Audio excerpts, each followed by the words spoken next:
To the girl who, until yesterday, I considered my friend. You are the worst. I have been friends with your husband since I was a senior in high school. From the day he met you, he has thought of nothing but your happiness. He is one of the most genuinely caring people I have ever met. He always volunteers to help people move. Do you know how much people effing hate helping other people move? And yet he always hops up and offers to help right away, because that's just the kind of guy he is. I understand that marriage is hard. I know that you go through ups and downs, and that there are times that you'll question if you made the right decision. Hell, I had some respect for you when I heard you had told your husband 8 months ago that your relationship was in trouble and that you wanted to work on it. I saw that man bust his ass to make you happy because he thought that you had something worth fighting for. When you told him Tuesday you wanted a divorce, I'm sure he was in shock.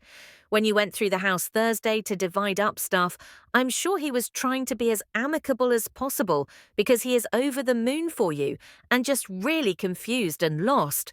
So I'm guessing you read that as him not being upset enough that he's losing a prize like you. Is that why you decided it was time to tell him not only that you had been cheating on him for 7 months, but that you were going to marry this douche and wanted to start a family with him? You just needed to twist the knife to make sure it hurt.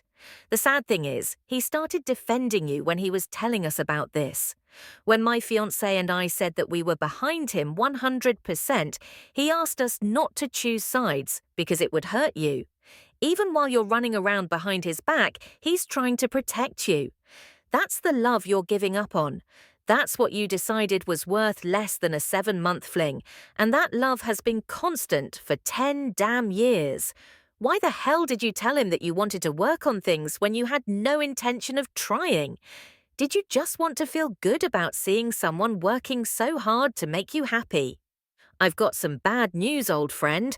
You're going to find out the hard way that the reason most of your friends are friends with you at all is because we love your husband.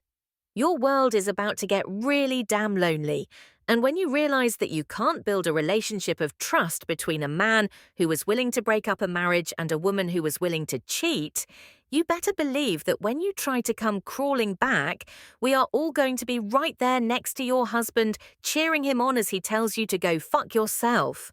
I just hope that he doesn't love you too much to say it when the time comes. P.S. I'm sure it goes without saying, but you are cordially invited to Cake Rocks and are no longer one of my bridesmaids. Screw you. The poster responds to one comment. I hate to hear that anyone has experienced a similar situation, but it's good to know that I and his other friends will be able to help him through this time. Hugs to you and your friends. Update. Well, it's been 4 months, old friend. 4 months since I wrote this to you. 4 months since you broke my friend's heart. 4 months since you told him about that fabulous new life of yours that you were going to build with this other man, this man who wasn't your husband. Your divorce is finalized now, and we were all so relieved when it was. We hated tiptoeing around you, trying not to hurt your feelings since we knew you could take my friend to the cleaners with the divorce proceedings if you got angry at him. No-fault states are a double-edged sword, it would seem. You moved in with that love of yours, the man of your dreams, who you are going to start a family with. You effing came into the house and took my friend's dog when he was at work without giving him any notice. I mean, I know the agreement was to eventually give him to you once you and Chris Charming had located a place to live that wasn't his friend's basement, since I guess you guys got caught before you could buy your dream home together, but that's still low. Not that I'm surprised, knowing you now for who you really are. You were incredibly rude when I told you that you were no longer welcome at my wedding or invited to be one of my bridesmaids. You were incredibly spiteful in the way you tried to tell people about your divorce, trying to make it seem like it was anything other than your cheating that caused that relationship to go up in flames. But time, as they say, heals all wounds. Your ex-husband has a lovely girlfriend. She's honestly a lot prettier and nicer than you, and she makes him so happy it's unreal. It's like seeing him comfortable being himself for the first time. But then you already know he has a new girlfriend, don't you? You know because you saw them together, happily chatting on a date, getting dinner while you sat 2 booths away from them, trying to hide behind your beer. Don't worry, they saw you. They just didn't give a damn. Oh, and don't worry, they also saw you when you left the restaurant and noticed them still in the parking lot and attempted to hide behind the restaurant door, the glass door. My friend saw that you looked upset, but chalked it up to the awkwardness of the situation. It wasn't until later that week that we all found out the day you saw them together for the first time, happy and not giving a single fuck about you, was the day Prince Charming kicked your butt to the curb.